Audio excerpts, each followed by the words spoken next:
Okay, so the last rambling, it has been a while, but I thought I just had enough topics that I want to actually discuss now that it's time for one. And if you like it, give it a thumbs up if you want more. So, thing is, I have a few topics and I don't really know. I mean, it shouldn't be too long. I think the German video was like 25 minutes, maybe a little bit shorter, so it's not too bad, but ramblings never were all that short. So let's jump right into it. New camera. You're actually already looking at the footage from it, the Fuji X-T3. But depending on when I actually will release those two videos, maybe by now you already know that it's not gonna be what I wanted it to be. My new 4K 60 camera replacing what I had usually before for 1080p 60. It's not gonna happen. To keep this short, why? It does not support 4K 60 or even 4K 30 with my Elgato 4K capture card. So for some reason it's just not working out, which means it is not an option. Which is super sad for me to see because I like a lot about the camera and I finally pulled the plug, got great reviews on them. I mean, the quality is not quite what I expected. I was a little bit spoiled maybe by the Sony A7R III, which is obviously way more expensive full frame camera, but this, for what I wanted it to be, would have been it if not for that issue. Yeah, but more about that in that video. The next thing was the new setup. I was already thinking about that for like a few months already, and now I finally wanted to get it done, to realize that that also is not gonna work out because it's just not worth it. What I wanted to do is, I have an L-style desk here. 3 monitors on one side and one to look at here. And what I wanted to do is split that table up because you can unscrew it, and I wanted to have it facing this direction, so you would see the 3 TVs, the 3 monitors, then the shelf would have been on the side so it's not visible, and then I would have had the space behind me pretty much free if I needed it for my green screen, which is something that I wanted to do for such a long time already, because over a year ago I bought the Elgato green screen. Not quite sure what it's called actually, but the whole green screen thing just didn't work out satisfying enough for me. It didn't look as realistic as I wanted it to be. It looked a little bit off. I mean, whenever I see it on other people's videos, I think it's fine. But when I did it, maybe when I watch it, it just didn't fit quite my style, and it wasn't quite worth the whole reorganization of the whole studio and everything else. So I guess that's not an option. Which is a little bit sad because, I mean, I bought the green screen for about $200 and now I've actually not even ever used it properly. I think I used it in 2 videos or so. So setup video, I haven't done one in a few years already. I think like 3 years by now. But I guess once I actually clean it up a little bit and get the time, I will make one just so you're up to date, since it's been a while, but not much has really changed, I have to say though. Next thing, OnePlus GT, oh, not GT, I wrote my note down like it's a G, it's a 60 McLaren Edition. So OnePlus opened a little bit of a smaller office in Germany, in Munich, to also have their kind of opening party there, and to give it a hands-on time for reviewers for the 60 McLaren Edition. And when I was there, the nitpicker that I am, I asked them, was this release actually necessary? Because, I mean, 2 GB more RAM, who cares? 10 GB, we don't need that. You won't have any benefit from it. Faster charging is nice, and the design is a little bit of a waste because they could have made more of it. What they should have done, in my opinion, is just make, first of all, the carbon back, which is obviously still the glass version, just with a carbon look, more obvious, because you need a steep angle to actually see that pattern, and it's so subtle that it's pretty much not visible at all. And maybe they should have used kind of like accents like they did on the white one with this black and red, but maybe an orange or something like that, which would have just given it a little bit more pop, because it looks very, very subtle. I mean, it looks nice, but all those things aren't just worth it. Because when I said, for example, I mean, warp charge, I mean, it charges like half an hour quicker, who cares? And I asked them, I mean, that's something that's obviously available on the 60 as well. And then I was told, no, it only works with the 60 McLaren Edition. And I said, yes, because it's software-wise locked down on the 60. No, they changed internally something, so it's new tech. It doesn't work on the 60, just hardware-wise.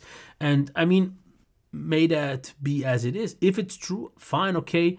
But I personally can't really imagine that they would change so much internally or update things just for that when release. I mean, they won't sell many since it's a limited edition anyways, but I don't really see the need for such a phone, because the weird thing is also reviewers got a 6T, they got a purple black, and now they got a McLaren Edition for free, and I didn't get anything. No, I mean, that's fine, but in Germany there is pretty much not even some proper review units available. Not that I would even review the 6T, because why? It's a 6T. It's a super minimally revisited, updated, changed one that it doesn't make a sense. So next thing, 2019, what's supposed to come in 2019? So for those people who don't follow me on Twitter and didn't watch the live streams, you maybe don't know it just yet, but I'm going to CES 2019.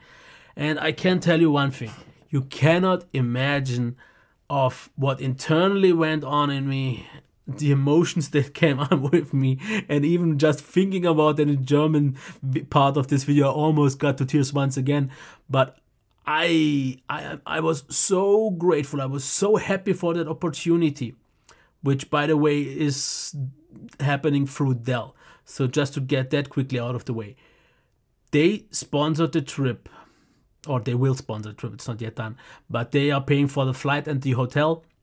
And I'm not actually going to be there too long. I will fly on Saturday, arrive there, and Saturday, Monday. I will arrive at late Monday, and on early or like afternoon Thursday, I'm going back. So I have pretty much the full Tuesday and Wednesday, which is totally fine though, because I get the end of Monday where I can check the city a little bit. Then on Tuesday I have some of those Dell events, because this is also what I actually thought, what do you expect me to do there, because I'm not really the best one on events and such things.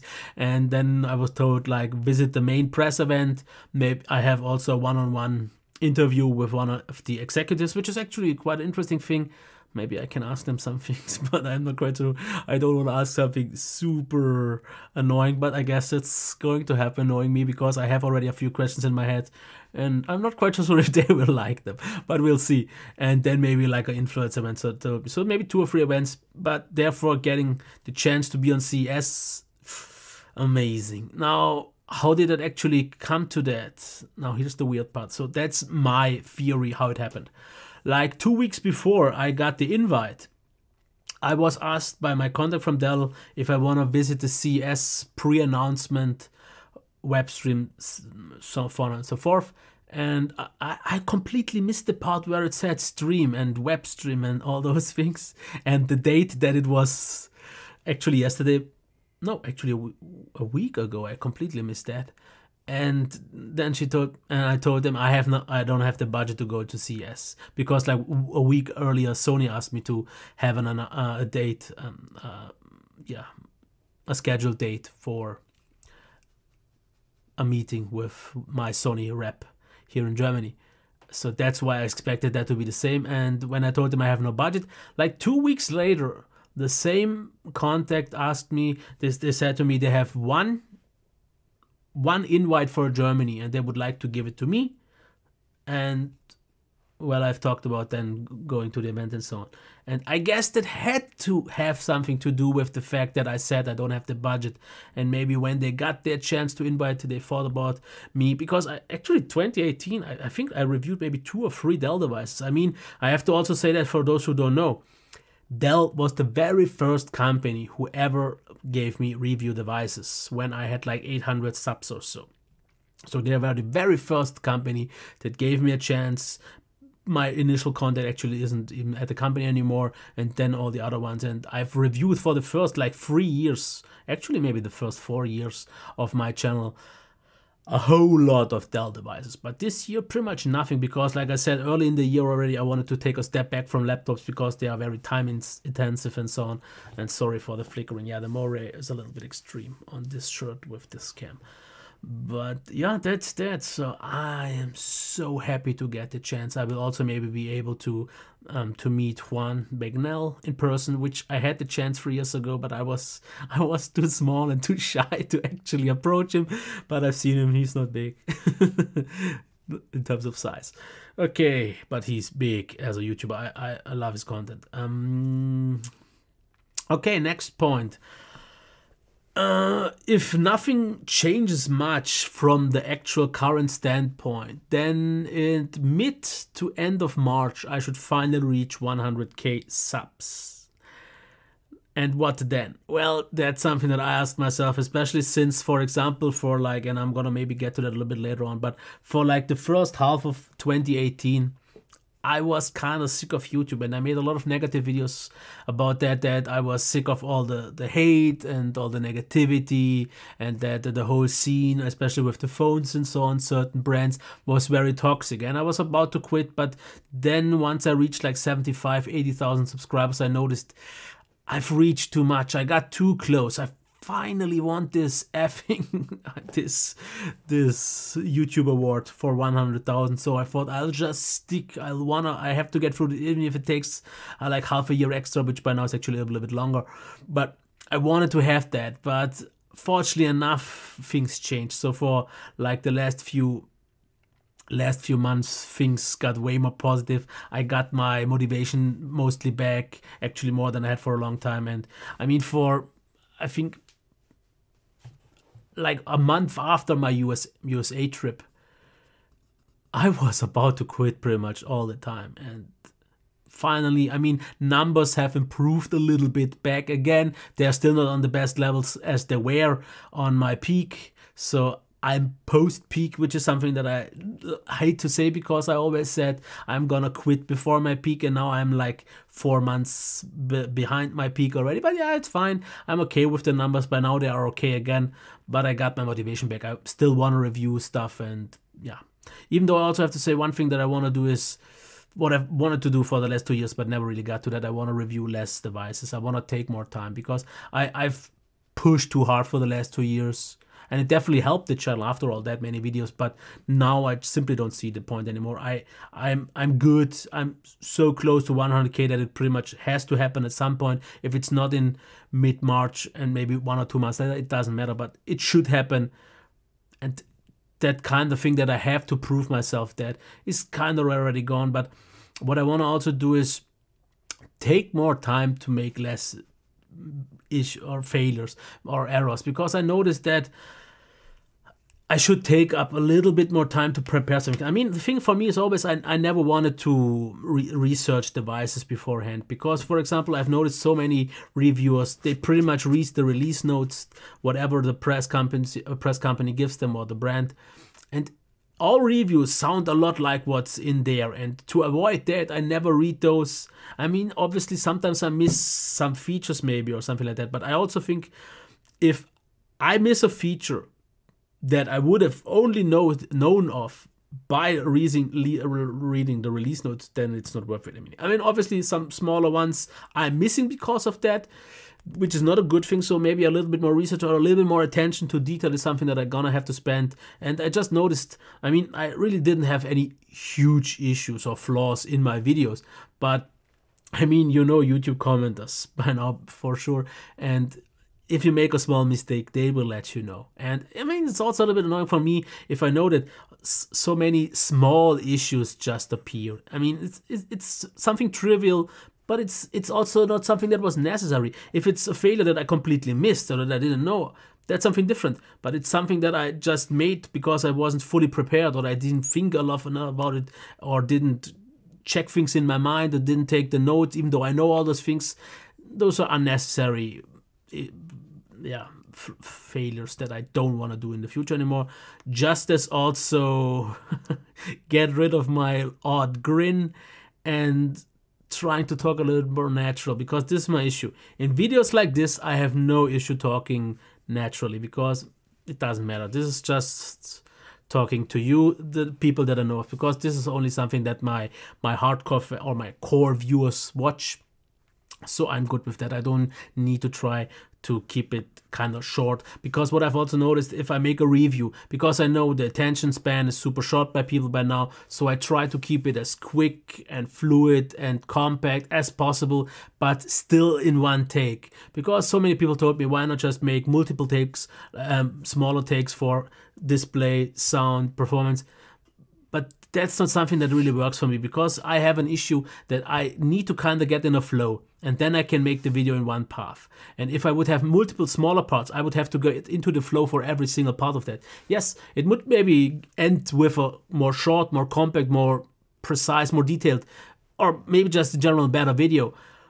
but that's not worth for me the sacrifice of going through a harder process. So I wanted it in one part. And when I, for example, noticed, especially the intro, that's maybe something that I should do afterwards, because up until the point I get it right, because I have times where I, for example, have 1 or 2 attempts and things go fine, but I even had times where I had like 100, 150, maybe even almost 200 attempts until I got it right. But this is, I mean, it's just one intro, so a couple of sentences, but sometimes I'm already into the display part and then I mess things up. That what I want to do is, I mean, that's the issue. It doesn't really sound natural if you have already said it like 100 times. Then it sounds very rehearsed, which it by some way actually already is by then. But that's annoying. So I would like to just say F it. There's a little bit of a mistake inside, but especially in the intro, I don't want it, because I don't want to seem like a super noob or super amateur already from the beginning. I mean, if it happens after a few minutes, people won't care so much if they like what they've seen so far. But if the intro is and oh I forgot, or something like that, no one really wants to watch it besides my core viewers who are used to that by the end. Because the one thing that is the most natural part for me is the end, which is something that I briefly know what I want to talk about, not exactly, and that's where it also gets a little bit wonky. That's what I also don't like so much. But the mid part, the detailed part, I mean, the whole procedure of a phone review is so burned into my head that even if I try to do it different, I can't. So I know what I want to say, I know what I have to say, and the rest just flows out. So once I get past that point, I'm fine. But it's the beginning, and that comes also with the odd grin. It's not that I'm trying to be like super happy or so, but I mean, if you mess it up a couple of times in a row, that's what happens to me, because I tried to stay positive to get through it, but after those rehearsed attempts and so on, it just doesn't sound or doesn't feel natural to me. So I want to work on that. That's absolutely one thing. Then I can skip the whole giveaway part, since that's a German only thing anyways.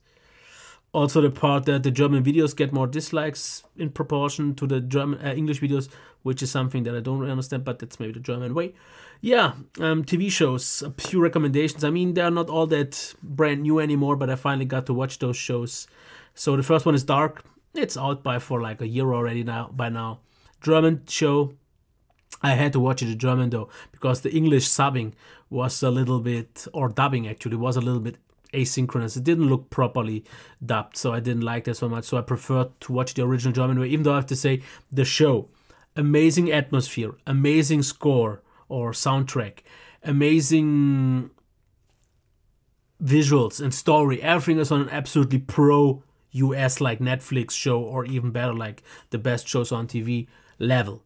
But the acting, I mean, it's, some actors are good, but in some ways it's so bad. And I mean, not really so bad that you can laugh about it. It's so sad already. I mean, some acting, like 5th grade acting classes, can do better. So that was pretty sad to see. But story, since it especially has something to do with time jumping and so on, or time travel, that's always something that you get me with. The next one is Money Heist, also a little bit older already by now, 2 seasons out, or it's pretty much 1 season that was split up in 2 as far as I got. Spanish series, wanted to watch that in the original, but I did not, because it was a little bit too off for me, because I'm used to it for Japanese, Korean, Chinese and so on. But Spanish was a little bit too off for me, so I stick with the English sync, but it wasn't all that amazing. I mean, it was not always dubbed right, but it was good enough, so it was fine. And the show was great. Acting great, story great, the execution great. Top show. Definitely should watch it if you haven't already. And then Elite, a lot of the same actors from Money Heist, so also Casa de Papel, by the way, Money Heist, because that's the real name. Money Heist is actually totally wrong translated. In German, they at least took the right translation. But Elite, similar made show, but different storyline, but also really great. And then I wanted to talk a little bit about movies, but the only one that I've noted here, because yeah, I've watched a few, but that one just stuck. Well, it made the notes well. Venom. It was kind of fun, but what I didn't like so much was that Eddie Brock, or Ed Hardy in this point, was pretty much a loser. I mean, I didn't like that fact so much. I didn't know he was kind of so. He didn't get things right, and he didn't seem confident, and I didn't like that part. And I have to say, Ed Hardy's a great actor, but he didn't really show his potential here. I don't think the script or the movie itself had the potential to show his strengths. He was kind of unnecessary overkill for this movie because he couldn't act overkill. It was just not possible. The movie, he was so out of character. They should have used maybe someone else. He didn't fit right into the role. But especially the English, since I watched always the original, the voice of Venom was cool. CGI effects I found actually totally fine. I don't know where the issues are coming from with some people, but I like that. Movie, I mean, story was kind of dumb, which is pretty typical these days for a superhero movie, but the action was fine, the acting was fine. Overall, it was fun, but it was nothing great. So, to end it, I'm already gonna right now wish you great holidays. Next nice jump into the next year, even though that's too early, because you will see a few videos still from me this year.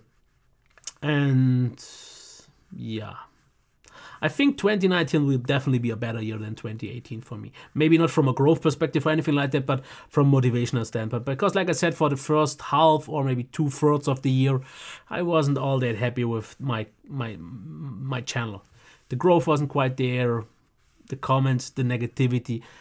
Fortunately enough, all that changed by now. Maybe because I got so close and I reached a level, or I achieved more than I would have ever expected to.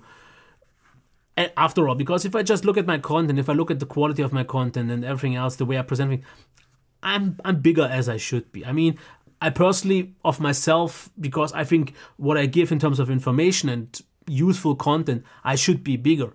And that's why I'm always so disappointed that I just don't grow the way I think I should. But if I'm realistic and if I see the way the things are, I'm actually bigger than I should be. Because watching other channels that are smaller than me,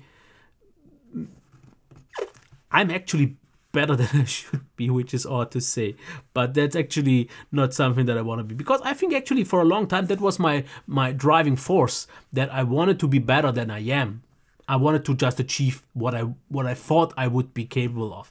And that was the thing. By now it's just, I mean, for example, the 100K, my big goal after all by now.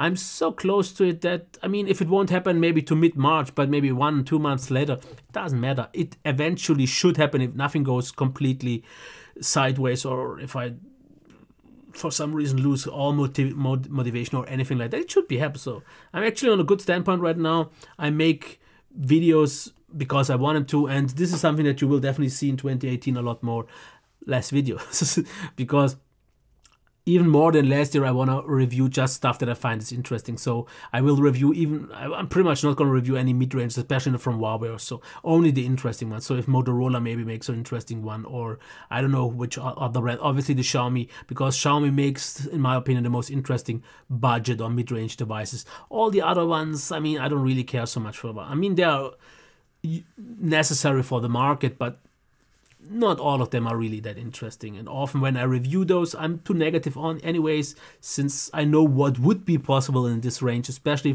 seeing from Xiaomi, and people don't like that negativity. So, but I guess in the end, it's the best for you and for me if I review something that I'm into. Because if I would review something that I'm not at all into, you would see that you wouldn't like that anyways, even though most don't like what I'm into anyways either. So, not to stretch this any longer, I wish you all the best for 2019. If you liked it, give it a thumbs up. And yeah, let me know what you think. But next year, I'm all up for it. So